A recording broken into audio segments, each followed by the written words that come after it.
करते हैं। ओम पवित्र पवित्र वा सर्वावस्थांगतप्यो यस्मै पुंडरीकाक्ष सर्वमंतरे शुचिः। ओम वक्रतुंड महाकाय सूर्यकोटि समप्रभा निर्विघ्नं कुरु मे देव सर्वकार्येषु सर्वदा। ओम विघ्नेश्वराय वरदाय सुरप्रियाय लंबोदराय सकलाय जगदिताय नागाननाय श्रीयज्ञ विभूषिताय गौरीसुताय गणनाथ नमो नमस्ते। ओम श्री परमात्मा नमः। ओम मंगलम भगवान विष्णु मंगलम कुंडलज मंगलम पुंडरीकाक्ष मंगलाय तनोहरि। हरि ओम नमः शिवाय हरि ओम नमः शिवाय हरि ओम नमः शिवाय जय बाबा काल की जय। ओके, आप लोगों के जो क्वेश्चंस थे जो आप लोग पूछ रहे थे मेरे से चैट्स में, तो अभी प्लीज़ पूछ लीजिए, उसका आंसर हम करते हैं।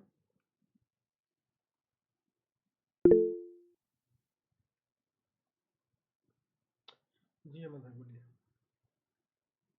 भैया एक डाउट था कि जब भी हम कोई भी डिसीज प्रेडिक्ट करते हैं तो फ्लो कैसा रखना है, मतलब मेरे को वही नहीं समझ रहा है कि मैं प्रेडिक्ट कैसे करूँ या समझने की कोशिश कैसे करूँ कि पर्टिकुलर जातक या जातिका को ये डिसीज हो सकता है। वैसे जैसे कि अगर मैंने जान भी लिया कि ये प्लैनेट्स ये पर्टिकुलर डिसीज को इंडिकेट करते हैं, ये हाउसेस इन पर्टिकुलर डिसीज को इंडिकेट करते हैं, तो फिर मैं समझूं कैसे।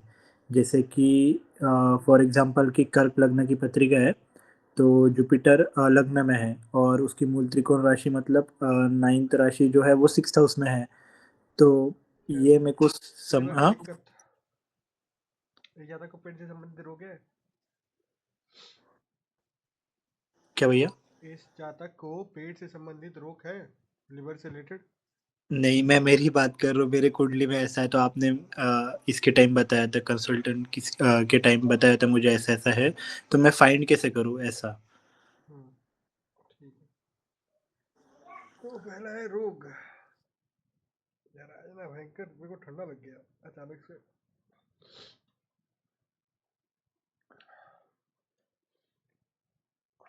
रोग, रोग के प्रमुख हाउसेस कौन कौन से हैं? 6, 8, 12। सिर्फ 6 और 12।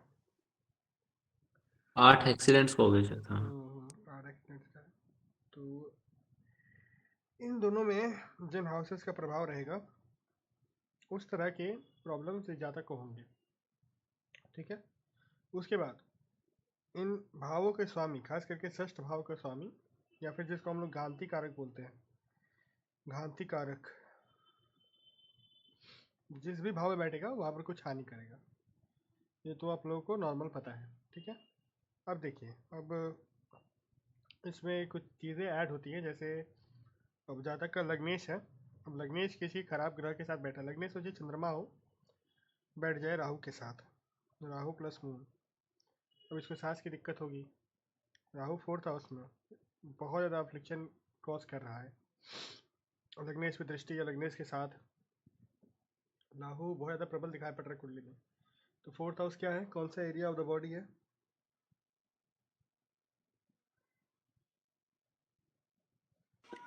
Chest chest. टाइप। यस, तो राहु क्या है? राहु डस्ट है, डस्ट से एलर्जी, सांस लेने में दिक्कत, अस्थमा, सब कुछ हो सकता है, एक्सेट्रा एक्सेट्रा। ठीक है, बस यही कॉन्सेप्ट है।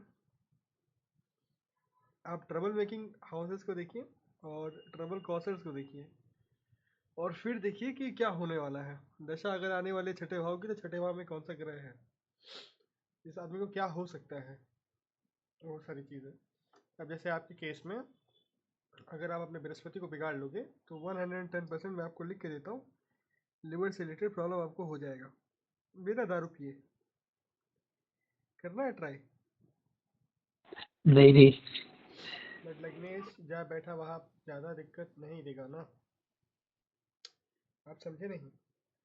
अब समझो छठे भाव का स्वामी छठे भाव में ही है, लग्नेश उसके साथ आ गया, अब तो वो दिक्कत देगा ना, लग्नेश कोई दिक्कत प्रॉब्लम कॉज कर देगा। और दोनों के एस्पेक्ट क्या होगा द्वादश भाव में। अब यहाँ पर क्या होगा, यहाँ पर कोई लॉन्ग टर्म बीमारी हो सकती है, या फिर ऐसी बीमारी हो सकती है जो कि लंबा चले, कोई ऐसी छोटी मोटी बीमारी जो कि लंबा चले। जैसे इसको कोई फोड़ी फुंसी है जो कि सूखता नहीं है, पैर में कोई रैश है जो ठीक नहीं होता, दांत खात खुजली से परेशान, कुछ भी हो सकता है, बट एक ऐसा बीमारी जो कि लॉन्ग टर्म चले। अगर लग्नेश स्ट्रांग है तो, अगर लग्नेश स्ट्रांग नहीं है तो फिर बात ही अलग हो गया। भैया मतलब इन शॉर्ट वही बात है कि अगर 6th हाउस या 12th हाउस से संबंध बना रहा है कोई भी हाउस का प्लेनेट या फिर इनके लॉर्ड के साथ बना रहा है तो डिसीज होगा ऐसा। नॉर्मली 6th हाउस में बैठे ग्रह का ही डिसीज देखने को मिलता है हम लोगों को किसी भी एक जातक के लाइफ में। हाँ, दो तीन अच्छा। चीज़ें और हैं, जैसे अगर जैसे अगर मार्स ज़्यादा अफ्लिक्टेड है तो आपको देखने को मिलेगा कि कुंडली में ना ये हो जाएगा, क्या बोलते हैं, अगर मार्स ज़्यादा अफ्लिक्शन में है तो आपको देखने को मिलेगा कि खून रिलेटेड या मसल रिलेटेड कोई प्रॉब्लम है। सैटर्न ज़्यादा स्ट्रांग होगा तो बोन की डेंसिटी कम जाएगी, यही सन ज़्यादा स्ट्रांग होगा तो बोन की डेंसिटी बढ़ जाएगी। ठीक है। बस इनका रिलेशन 6th और 12th से होना चाहिए ऐसा। नहीं, नॉर्मल नॉर्मल भी कहीं भी। नॉर्मली मतलब प्लैनेट ज्यादा ही मतलब उस पे एक बुरा प्लेस्ड हो चार्ट में तो हो सकता है। हम्म। तो ये मेलेफिक और बेनिफिक दोनों प्लैनेट्स के लिए है कि बस। दोनों के लिए है। अच्छा। और भैया और एक डाउट था कि अभी जैसे कि जेमिनी राशि है था यही सेम लग्न के लिए तो 12th हाउस में 3rd नंबर की राशि आएगी तो उसमें सैटर्न प्लेस्ड है तो सैटर्न का जो भी स्ट्रेंथ है वो कम है। हम्म, तो अभी 12th हाउस जेल को भी शो करता है तो सैटर्न का पावर कम है स्ट्रेंथ कम है तो वो वहां तक ले जाएगा पर अंदर नहीं ले जाएगा ऐसा कुछ होता है। हो सकता है आदमी जेल से रिलेटेड ही संबंधित काम कर रहा हो। नहीं क्योंकि एक बार मतलब मेरे इसमें ही है तो सैटर्न की बॉन्ड टाइम पे सैटर्न की महादशा थी तो वहां तक पुलिस स्टेशन तक लेके गया था पर अंदर नहीं मतलब तो ऐसा कुछ हुआ बीत नहीं गया है। ना, वो बीत गया ना, बीत गई सो हाँ। बात गई, फिर इसको रही क्या सोचना। नहीं नहीं समझने की कोशिश कर रहा हूँ मैं स्ट्रेंथ की बात। ये तो राजयोग बन गया ना एक तरह से।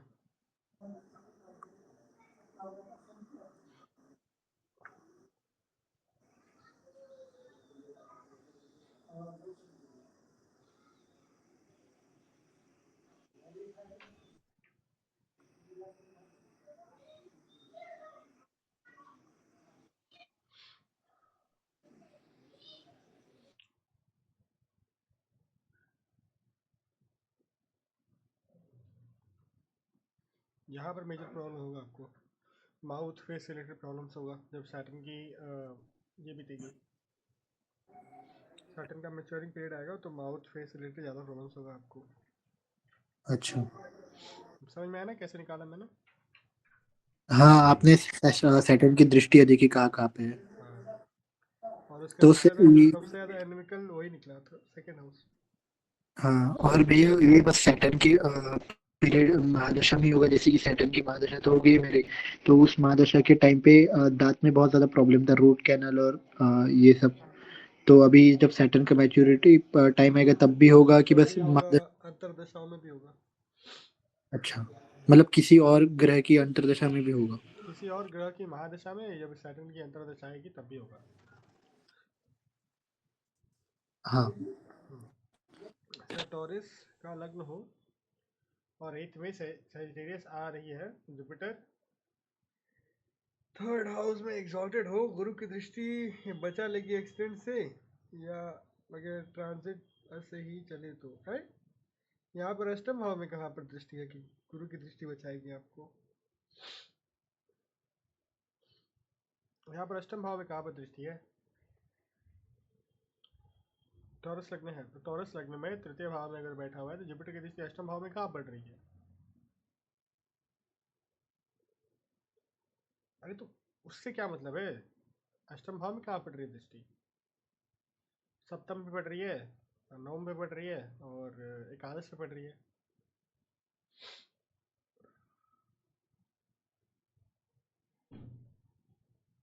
गुरु 10वां घर खराब करता है ना अपने से। 10वां छठा, हाँ पढ़ाऊंगा, ये सब पढ़ाऊंगा।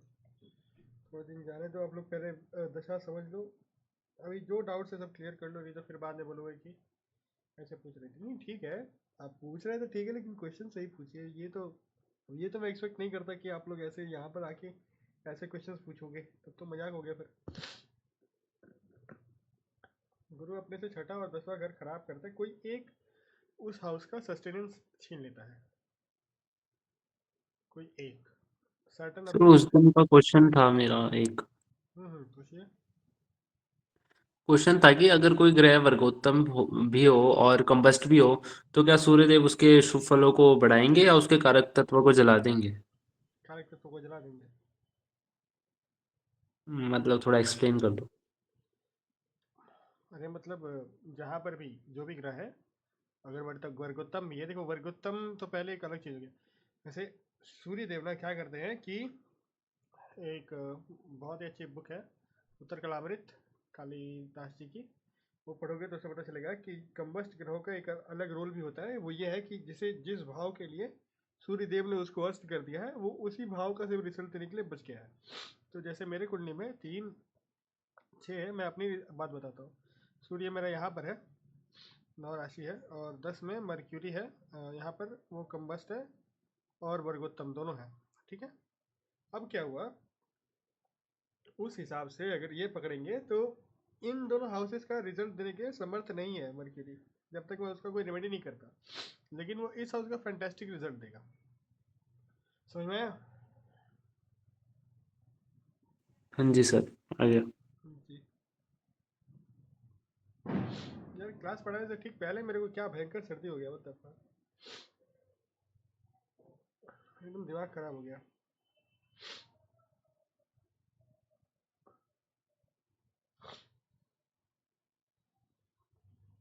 टॉरस लग्न है, 8th हाउस में शायद है, सॉरी हाँ, कि एग्जॉल्टेड हो के बैठा है, 8th लॉर्ड को दिक्कत देगा ऐसे।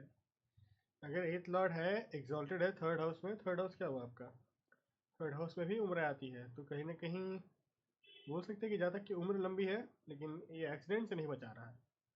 जहाँ तक की उम्र लंबी हो सकती है, क्योंकि 3rd हाउस भी उम्र को रिप्रेजेंट करता है, 8th हाउस भी उम्र को रिप्रेजेंट करता है,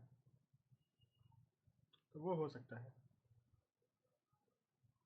सर ऐसा भी तो हो सकता है कि जहाँ तक पूरा कोमा में ही लेटा रहे, जिंदा रहे लेकिन कोमा में हो सकता है एक्सीडेंट हो, कोई भयंकर अगर योग है, ऐसे दिखाई पड़ रहा है कुंडली में, तो हो सकता है, बिल्कुल हो सकता है। उसके लिए फिर डायरेक्ट रुद्राभिषेक चलेगा। अगर रुद्राभिषेक पहले करा लिया तो ठीक है, बाद में कराओगे तो क्या क्या फायदा है? नहीं, उससे पहले अगर ग्रहों की रेमेडीज हो सके तो वो भी कर सकते हैं। तब तो कम जाएगा ना, इंटेंसिटी कम जाएगा फिर। हो सकता है सर में चोट लगने वाला हो, सर फटे।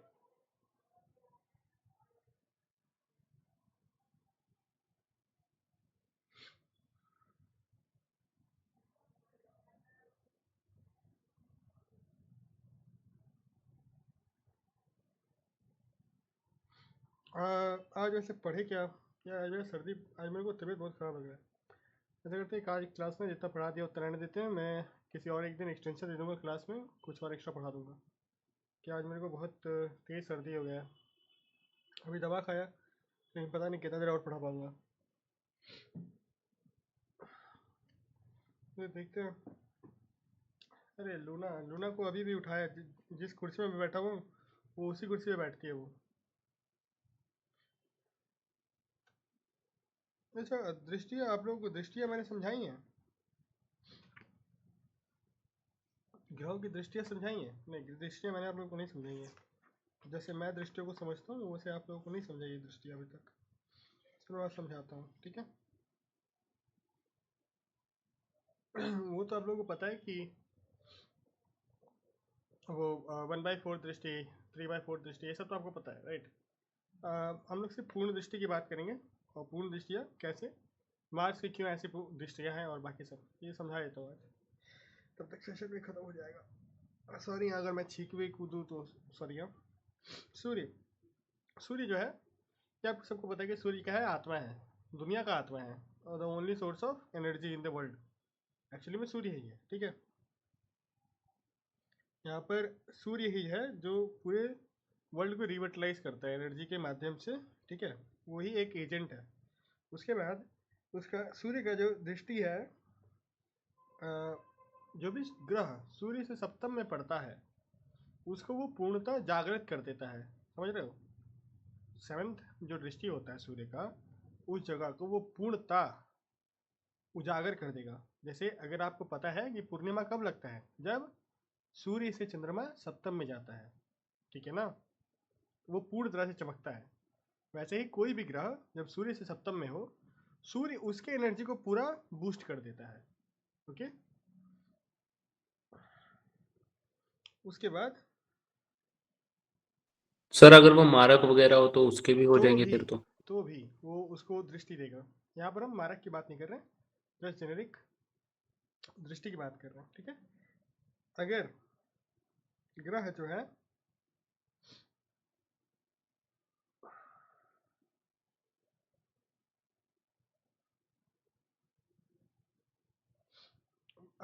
जैसे शनि का कोई शनि ऐसा ग्रह है तो उसको फिर कष्ट जैसा प्रदान होगा, वो ऑब्वियसली लाइक परस्पर दृष्टि है तो वहाँ पर दिक्कत आएगी। लेकिन वहीं पे जैसे चंद्र मंगल या बृहस्पति पे ये दृष्टि पड़ती है सप्तम, तो पूर्णता उसको उजागर कर दिया जाता है, सूर्य उसको पूर्णता बल प्रदान करता है। उसी बाद चंद्रमा जो है वो मन का कारक है, माँ का कारक है, तो उसकी दृष्टि जो है वो स्ट्रेंथ, इमेजिनेशन और मेंटल पीस वहाँ पर प्रदान करते हैं उस भाव से। आप ये भी बोल सकते हो चंद्रमा से सप्तम जो होता है वहाँ पर जहाँ पर दृष्टि पड़ रही है वहाँ से आपको मेंटल पीस आ सकता है, ऐसा भी बोला जा सकता है अगर चंद्रमा ठीक है तो।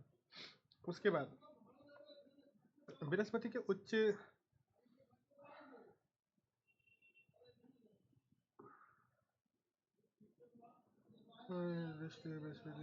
हाँ, अब जैसे चंद्रमा से सप्तम में बृहस्पति हो और उसकी पूर्ण दृष्टि पड़ रही है वहाँ पर, तो बृहस्पति उच्च जैसे रिजल्ट देना चालू कर देता है। इसको ऑब्वियसली गज केसरी योग भी बोलते हैं, लेकिन वैसे ही होता है, वहाँ पर भी वो उच्च का रिजल्ट देना चालू कर देता है। इस मंगल जो होता है, अच्छा मंगल जो होता है आपको पता है कि चेहरे पे ना वो जो कॉज होता है ना एक्ने वैक्ने, उस सब का कारक भी मंगल ही होता है। अगर किसी का लग्न में मंगल हो या फिर सप्तम में मंगल हो, दृष्टि पड़ रही है मंगल की, तो कहीं ना कहीं ये सारी प्रॉब्लम्स होते हैं। तो अब ये हो रहा है, तो अगर चंद्रमा की दृष्टि पड़ जाए उस पर, जिसको चंद्र मंगल योग भी बोलते हैं, तो ये चीज़ें कम जाती हैं। मंगल का इंटेंसिटी चंद्रमा के साथ रहने से या चंद्रमा के सप्तम पे रहने से दृष्टि से कम जाता है, ठीक है। कहीं पर भी चंद्रमा दृष्टि डाल रहा है किसी भी ग्रह को, तो उसकी इंटेंसिटी खराब भी हो तो उसको कमा देगा। ये चंद्रमा का दृष्टि का कमाल है। मंगल, अब मंगल की दृष्टियाँ बहुत मस्त है। पहले तो है, अगर मंगल आपकी कुंडली के लिए अच्छा है तभी ये सब काम करेगा, ठीक है। वैसे कहीं ना कहीं बाकी के लिए भी काम करेगा, लेकिन ये बढ़िया है, आप इसको रख सकते हैं। जैसे चंद्रमा की चतुर्थ दृष्टि एक प्रोटेक्शन बैरियर बनाती है, जहाँ पर भी वो देख रहा है। सप्तम से चतुर्थ दशम, लग्न से चतुर्थ घर, तो चंद्रमा से चतुर्थ दृष्टि यहाँ पर भी पड़ेगा, वहाँ पर वो एक बैरियर बना देगा जहाँ पर चीज़ें प्रोटेक्टेड रहेगी, लंबे समय तक प्रोटेक्टेड रहेगी। वहाँ पर अचानक से चीज़ें होते हुए नहीं दिखाई पड़ेंगी, गिवन दैट चंद्रमा आपका अच्छा ग्रह है, ठीक है। सप्तम, अगर चंद्रमा से सप्तम यहाँ पर है तो वहाँ पर ना प्रोग्रेस रुकता है, उस जगह का प्रोग्रेस रुकता है चंद्रमा से सेवन्थ में। अब इसको आप इस तरह से देख सकते हैं कि चंद्रमा से अगर सप्तम क्या बताने वाला था, चंद्रमा से सप्तम पकड़ लीजिए कि चंद्रमा जहाँ पर है तो आप वहाँ पर ज़्यादा एनर्जी एक्सपेंड करते हो, तो उससे जो सप्तम होता है वहाँ पर एनर्जी आप कम डालते हो, ये भी एक चीज़ आप बोल सकते हो। उसके बाद आप ऐसे भी बोल सकते हो कि blocks progress in a good way भी, ठीक है। अगर चंद्रमा आपकी कुंडली में अच्छा है और अगर अष्टम भाव पे नज़र डाले हुए तो वो क्या हो, आपकी उम्र को लंबा कर देगा, राइट। तो ये भी आप बोल सकते हो कि चंद्रमा से सप्तम जो दृष्टि होती है वो अच्छी भी हो सकती है, बुरी भी हो सकती है। अगर चंद्रमा आपकी कुंडली के लिए खराब है, सॉरी चंद्रमा बोल रहा हूँ, मंगल, अगर मंगल आपकी कुंडली के लिए खराब है तो उसका सप्तम दृष्टि अब यहाँ पर प्रोग्रेस को रोकेगा। फॉर एग्जाम्पल, हाँ पकड़ लीजिए,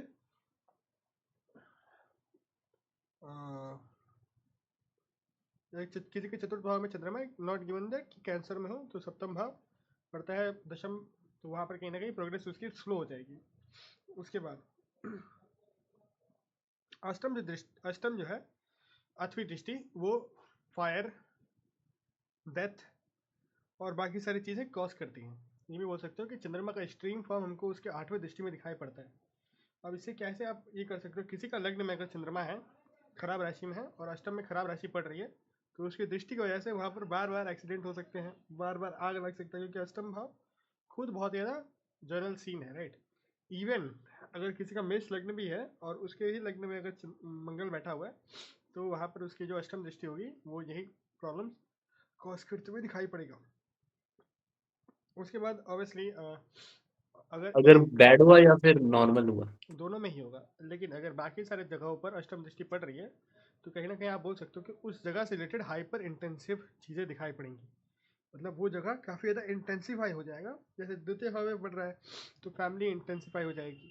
मंगल जहाँ पर भी अष्टम भाव को दृष्टि डाल रहा है उस जगह को बिगाड़ने की कोशिश करेगा। जैसे अगर किसी का द्वितीय भाव पे अष्टम दृष्टि पड़ रहा है तो कहीं ना कहीं उसको वो ट्रिक करेगा कि भैया मांस खा लो, शराब पी लो, खराब चीज़ों में घुस जाओ, खा क्योंकि सेकंड हो खाने पीना होगा, थर्ड होगी आदतें तो आदतें बिगाड़ेगा, फोर्थ हो गया घर तो घर पे कहीं ना कहीं कुछ ना कुछ बिगाड़ेगा, फिफ्थ हो गए बच्चे तो बच्चों को बिगाड़ेगा, लव को बिगाड़ेगा, सिक्स हो गया आपका हेल्थ तो हेल्थ को बिगाड़ेगा, ऐसे करके है। ठीक है। बुद्ध बुद्ध ना बुद्ध जहाँ पर भी दृष्टि पड़ती है वहाँ पर आदमी बहुत ज़्यादा प्रोडक्टिव हो जाता है। उस जगह से रिलेटेड उसको काम करना है, उस जगह पर उसको चीज़ें एक्यूमुलेट करनी है, ऐसा हो जाता है। और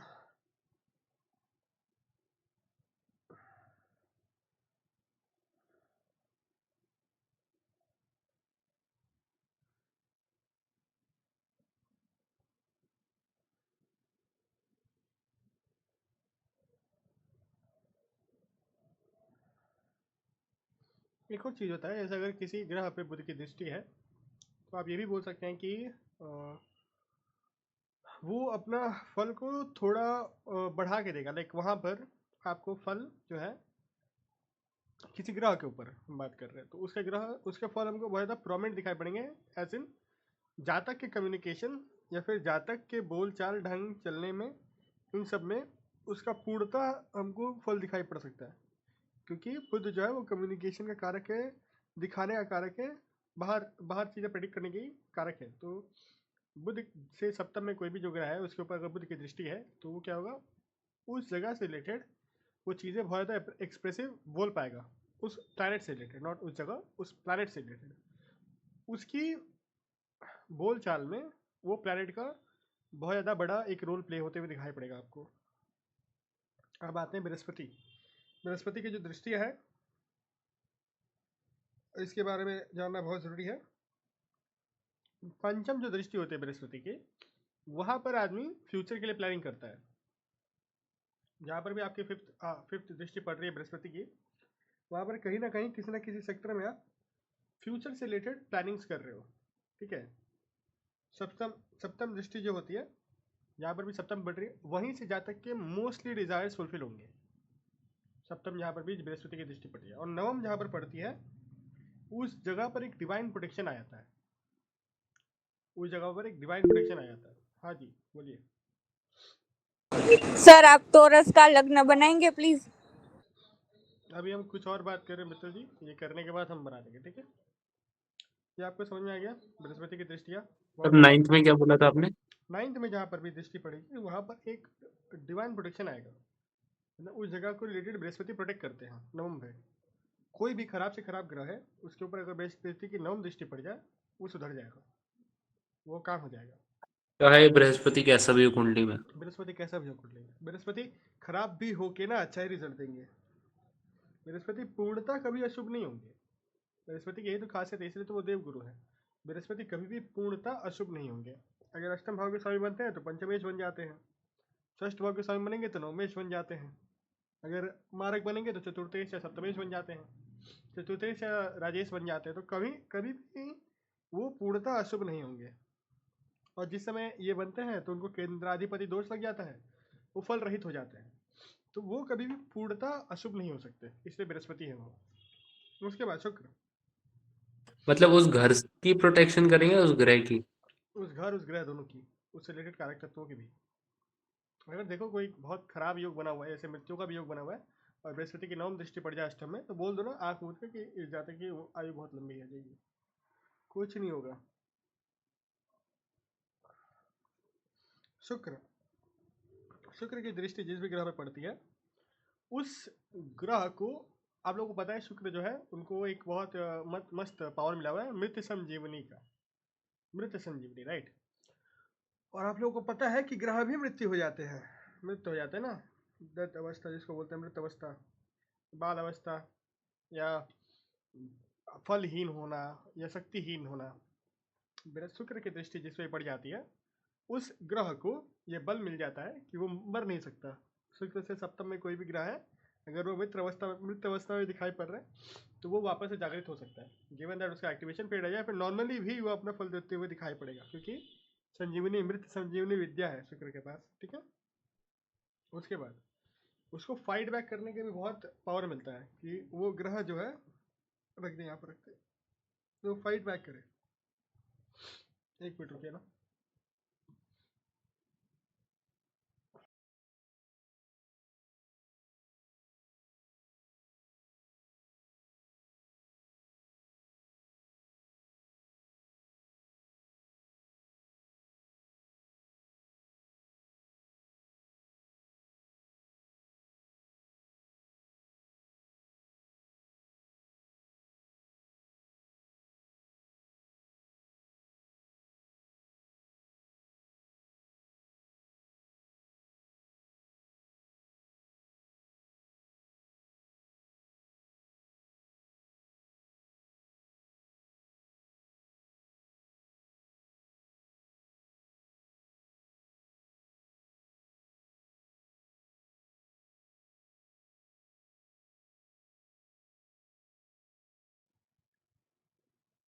हाँ जी सॉरी।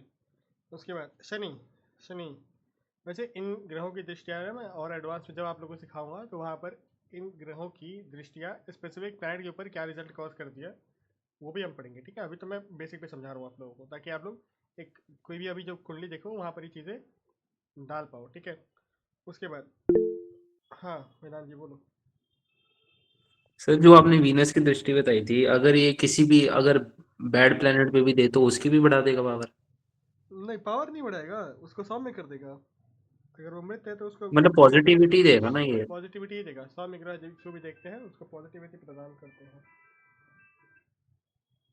उसके बाद शनि सबसे भयंकर ग्रह, 3 की दृष्टियाँ, तीनों ही बर्बादी।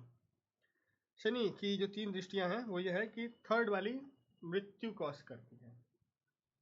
शनि से तीसरी दृष्टि यहाँ पर पड़ती है, वहाँ पर मृत्यु होता है।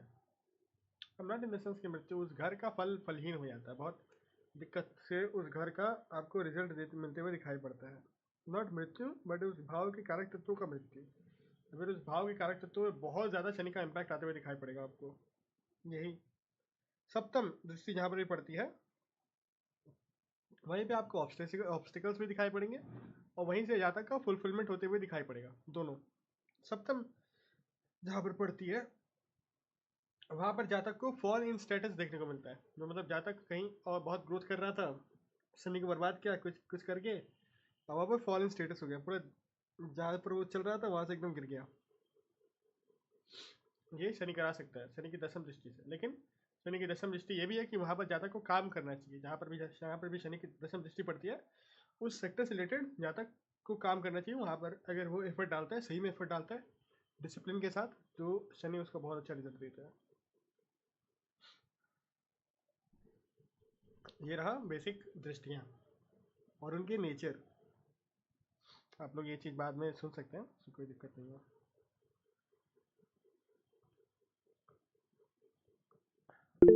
आपने बोला वृषभ लग्न की कुंडली ना?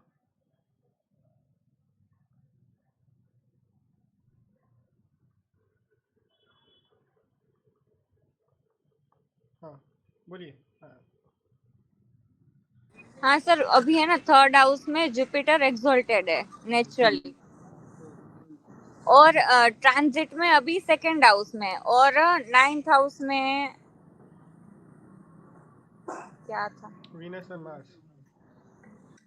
हाँ वीनस, वीनस सन और मार्स। हाँ वीनस सन और मार्स, और सेकंड हाउस में जुपिटर। तो अभी नाइन्थ उसकी जो राशि पड़ रही है, एथ हाउस का लॉर्ड ही जुपिटर बना, सामने से दृष्टि भी पड़ रही है, एक्सोल्टेड भी है, तो वो बचाएगा कि ज्यादा परेशान करेगा? यहाँ पर ज़्यादा परेशान तो ये भावों के स्वामी कर रहे हैं आपको। ज़्यादा परेशान तो ये भावों के स्वामी कर रहे हैं आपको। तो सर जुपिटर की दृष्टि उसे बचा लेगी अभी ट्रांजिट के वाइज? जुपिटर की अभी कहाँ दृष्टि है? अभी तो दृष्टि है जो जुपिटर की होगी वो तो यहाँ पर होगी ना, वो तो यहाँ पर होगी। अच्छा सॉरी सॉरी सॉरी, ये द्वितीय भाव में है ना बृहस्पति। दशा कैसी है अभी? राहु की चल रही है सर। राहु में कौन सा अंतरा? राहु में जुपिटर। राहु में बृहस्पति चल रहा है। या तक कुछ करता है मैन्युफैक्चरिंग से रिलेटेड? नहीं सर, अभी तो वो गवर्नमेंट में पास हुई है जस्ट कुछ एग्जाम में, 2002 में उसका बोर्न है। Sorry sorry. वो जस्ट ऐसे ही सीढ़ी पर से गिर गई और अभी तब से उसका हेल्थ इश्यू चल रहा है 1 मंथ से, लेकिन कुछ होता नहीं है, बच जाती है लेकिन गिरती रहती है। बचती रहेगी। सॉरी। लेकिन जैसे ही बृहस्पति जो है वो पार हो जाएगा और दशा अगर चलती रहेगी तो बोलिए बृहस्पति का दान करने के लिए इसको।